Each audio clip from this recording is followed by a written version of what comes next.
The Golden Age of YouTube. How to create your golden time. The Golden Age of YouTube. How to create your golden time. The platform was built on the backs of independent creators, but now YouTube is abandoning them for more traditional content. Before 2012, view count. Up until 2012, back when users were only watching 4 billion hours of YouTube per month, instead of 1 billion per day, YouTube ranked videos based on one metric, view count. While this tactic was supposed to reward great videos and place the most popular ones in front of audience eyeballs, instead it created a clickbait problem. If a video's title is misleading, people might click play, but they'll also stop watching pretty fast. This strategy was bad for quality, which was bad for advertisers, which was bad for the platform. Before 2012, YouTube measured success by views and used that as the metric to pay content creators. Even if a video was only viewed for 2 seconds, it would count as a success. Of course, if you check you see that it is wrong. You don't need to be a Harvard graduate or the smarter person to get the conclusion then 2 seconds if not enough to give a ranking on the video, so the feature ended up being removed in 2013. On March 15, 2012, YouTube started using view duration as its success statistic. Videos that were viewed longer were promoted more in search and the content creators of these videos were financially rewarded. 1 year later, or like before in 2013, the average watch time of videos on YouTube increased 400%, up to 4 minutes. Videos around 4 minutes positioning better than others less or more. For Ender video responses were discontinued in September 2013 due to a 0.0004% click-through rate. 2012 to 2016, view duration and session time. It turns out that just as the YouTube algorithm guides viewers' behavior, it also has a big effect on the people making those videos. What your video is about, how long it is when you post, what keywords you put into your metadata, and what action your call to action calls for can affect not just your video, but your whole YouTube marketing strategy success. YouTube rejigged the algorithm to favor view duration, aka watch time, and time spent on the platform overall, aka session time. This caused a new wave of annoying tactics. AKA you need to watch this entire video, like taking an unnecessary amount of time to deliver on a video's promise. Although to be fair, YouTube has always told people that snaky optimization practices don't guarantee anything, and to just focus on making good videos. Make one single good video. AKA 2020 nobody watching your video. Why? Later on that. Is this a clickbait to force you to watch the entire video? No, but it is true, we all need watch time, so better keep watching. Make one single good video. More on the topic. YouTube, simultaneously, rewarding videos that retained viewers for longer amounts of time. Some content creators interpret this as longer videos, though that's not necessarily the case. Meant that creators had to reduce the time they spent making each video. They couldn't afford to make frequent, high-quality, labor-intensive videos that were also long. This is why it's no surprise that many of YouTube's top stars made their name by recording themselves playing video games. Obviously, they are avoiding the process of creating the high-quality video content. How to scale on YouTube and achieve success.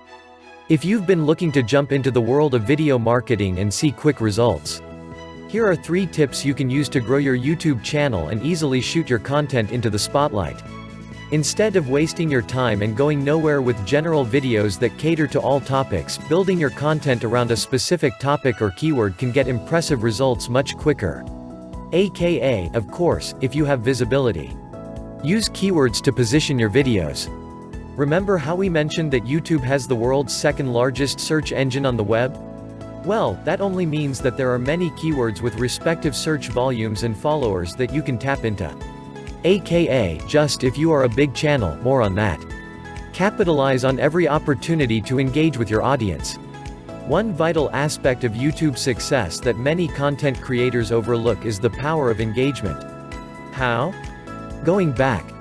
2016, machine learning.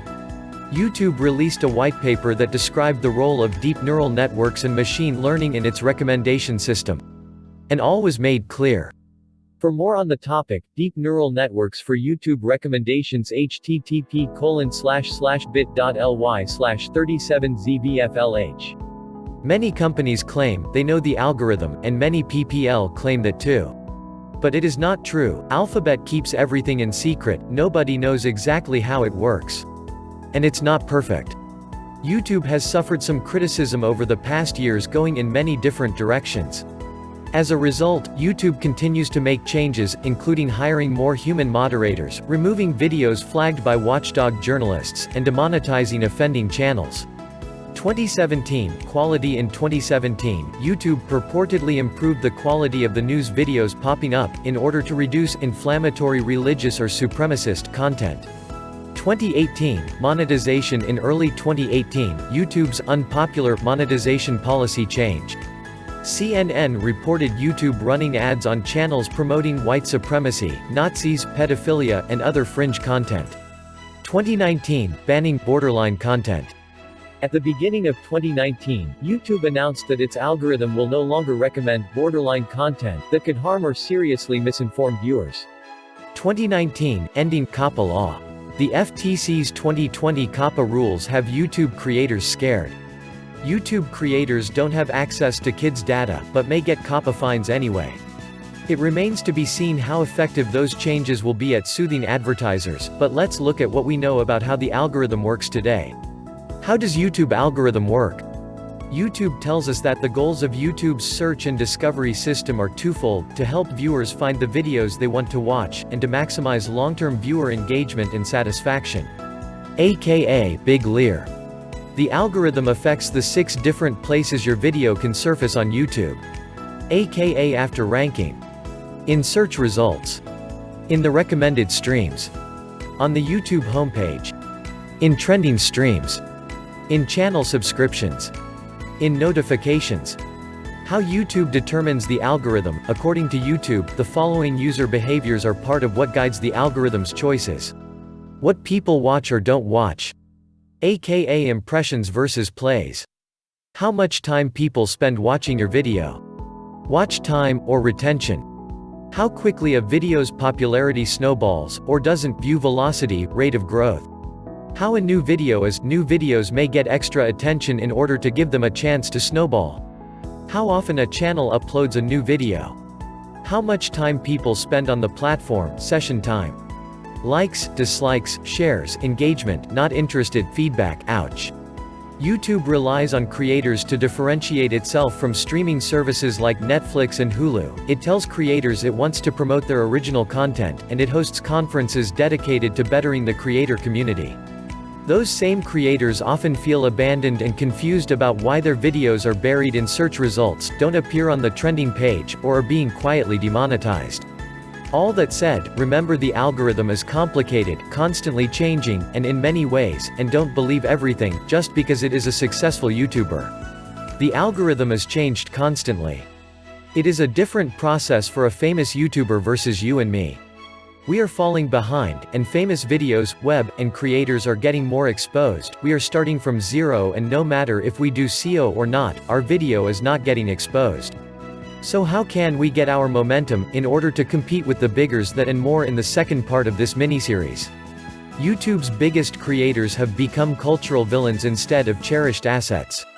Those same creators often feel abandoned and confused about why their videos are buried in search results, don't appear on the trending page, or are being quietly demonetized. So where we are, smallest YouTube channel. And how can we overpass in order to be successful on YouTube? Learn settings inside of YouTube that can help or hurt your channel based on how they are set.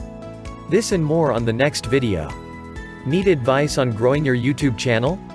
Want more views and subscribers? Then join our channel to be notified. Have a wonderful day, and I will see you next time.